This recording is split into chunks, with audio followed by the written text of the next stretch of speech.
What everyday skill becomes suspicious if you're too good at it? Being able to quickly convert between ounce and gram. I can easily convert $100 bills into grams. Genuine kindness. My father was such a good soul, and people were suspicious about his kindness sometimes.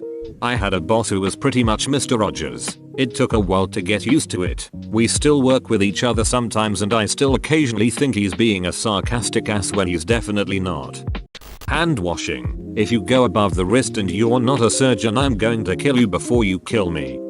A couple of years ago I locked my keys in my car in a Walmart parking lot. I went in and asked if they could help me. 2 employees came out with a Jimmy. The one guy made a bet with the other that he could unlock my car in under a minute. He then proceeded to unlock my car in 15 seconds. I told him thanks. You must have a lot of practice. To which he laughed and walked away. Opening a beer without a proper bottle opener. No, I definitely don't practice this multiple times a day. Eavesdropping. I just passively listen to other people a lot when I'm alone, even if I'm doing something else. It gets really embarrassing when you bring up information you heard from their conversation forgetting that you weren't involved. Or when you laugh at a joke said by someone across the room. Edit. My previous grammar frustrated me. Being calm. People accuse you of being cold if you are not as agitated as they are. I once had a neighbor catch me while I was taking groceries out of my car and ask if I knew how to open locked doors as they locked themselves out by mistake. Went over to their door, took out a credit card, and shimmied my way in no more than 5 seconds. Probably was bittersweet for them. My boss locked herself out of the shop last week and I did this. We're getting new locks and a security system now. But if you had told her how easy it is a week ago, she wouldn't have given a shit. Seeing is believing. Shuffling cards. Him. Wanna play cards? Me. Sure. Gambit routine with lightning speed. Him. Not for money, right? Tying a noose. At basic training I got tasked to help the drill sergeants create their haunted house battalion competition. Long story. My drill asked if anyone knew how to tie a noose, and I whipped out a perfect one in only a few seconds. He just looked at me and said, "Private." What the duck? Remembering names. Oh hi Beth. Remember me? We sat on a bench together for like 5 minutes about a year ago. Gets maced. Recognizing faces. I was approaching the check-in counter of a hotel I didn't remember being in before when the desk clerk welcomed me by name. I was visibly startled. His co-worker explained he's got a freakish memory. I checked later I had been there 3 years before. In his job, with the thousands of faces he sees a year, that is a little disturbing. Maintaining composure during a crisis. Do it too much people and think you lack sympathy and are a sociopath. I don't think it's really an everyday skill, but being able to tell somebody by the sound of their footsteps. When friends or family approach my door I know who's about to knock. I love creeping them out by saying come in. Name here. Knowing where people keep items on their person. Friend will be looking for his keys or phone and I'll know what jacket pocket he left it in.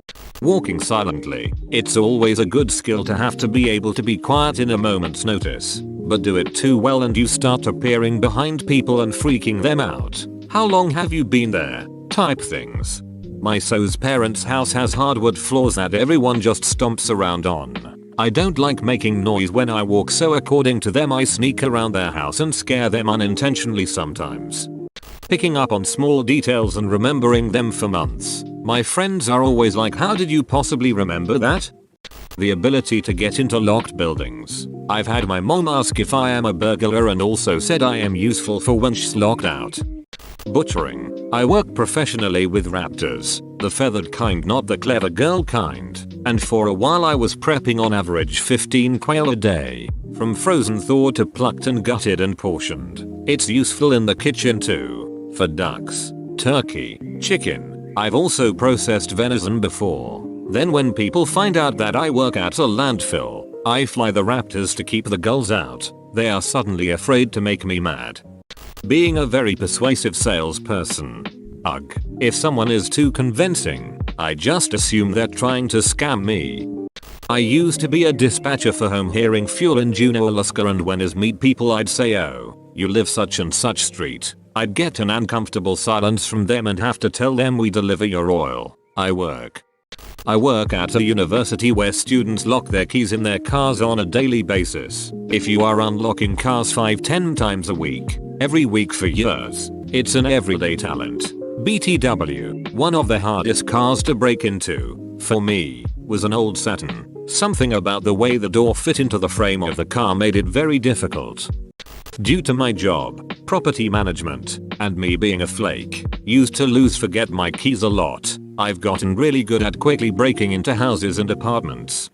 Unintentional memorization, passwords, pins, garage door codes, zip codes, just random numbers. I remember it all, but for the life of me, I cannot remember your name even if you said it 2 minutes ago. The removal of stains. I like to use lots of bleach and get the you must be used to cleaning up the murder scenes. A, I like the smell of it. B, if I was cleaning up a murder scene there are way better chemicals than bleach. I once went to a science convention thing, and they had a rectoscopy simulator there. It was this camera snake cable thing that you feed into a hole in the machine and a screen showed a fake camera feed from the tunnel. I got such a good score that the woman at the booth said you must have done this before. Edit. I guess it's called colonoscopy. Anyway, most embarrassing high score. Getting over bad feedback, negative events. I have a rule that if something bad happens at work I can be upset for 20 seconds then move on. Not let it bother me except to fix it if needed. People seem to think that makes me a bit psychopathic.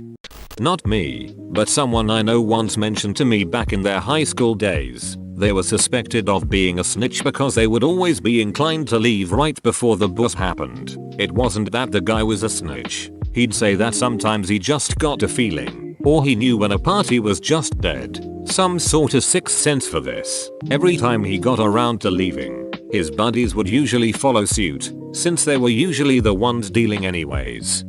Anything borderline fancy with twirling knives. I carry and use my pocket knives quite often and have picked up ways to easily handle them. People either assume that I'm full weeb or a serial killer. Whistling. I can whistle the Android text tone and it freaks people out.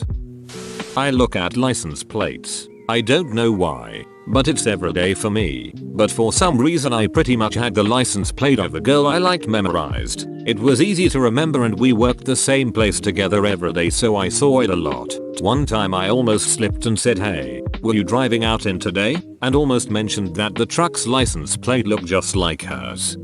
Being able to measure somewhere between 5-9 inches using some arbitrary references on your hand. Just tonight my friend asked how long 8 inches is. My exact reference and quick conversion to cm was definitely looked at with suspicion. Cleaning blood from things. Every woman, especially moms, should have some ability here, but be able to help someone cleaning up after an accident or injury and get the surprised looks and side eyes. Hubby's in the EGA branch of the US military. Within a month of married, his whole shop was bringing bloodied uniforms to our house. Duck touch football and kitchen accidents. Read duckery, but thank God for baking soda. Apparently, knowing drug names. I once told somebody that they could mix ibuprofen and acetaminophen because they don't duck with each other and they thought I was a drug dealer for the longest time. SMH. Yes, why do people think this is so weird? I'm not going to learn 30 brand names when it has one chemical name, unless there's something special about one brand over the other in terms of effectiveness. Sex. If you're too good, people will assume you've had a lot of it and are, therefore, a slut. If you're good enough, they won't have the brain power to question anything. Locating children. So by an incidental combination of being a gearhead and at one time a tow truck driver, I am a little more observant when it comes to cars than most. I also have a knack for numbers and memorize things unintentionally. I've stopped mentioning to people that I saw their car somewhere or other. The movies, for example. It's awkward explaining that I know your plate and can spot your POS. Centra from across the parking lot. Noticing details about people. I have moved around a lot and have worked in a lot of industries, one being in tourism. If I'm a tour guide and I notice a particular brand of clothing and ask someone if they're from a particular place and am right, it's me being observant and leads to a fun discussion. If I do the same thing in line getting coffee, it's considered creepy. I have very fast reading comprehension. People never believe me when I say that I've already read it and get frustrated that I don't take longer. I can't do simple math, but I read like lightning. I'm also very good with card handling, so everyone suspects that I cheat at poker. I encourage that because it keeps their eyes on my hands and not on my face.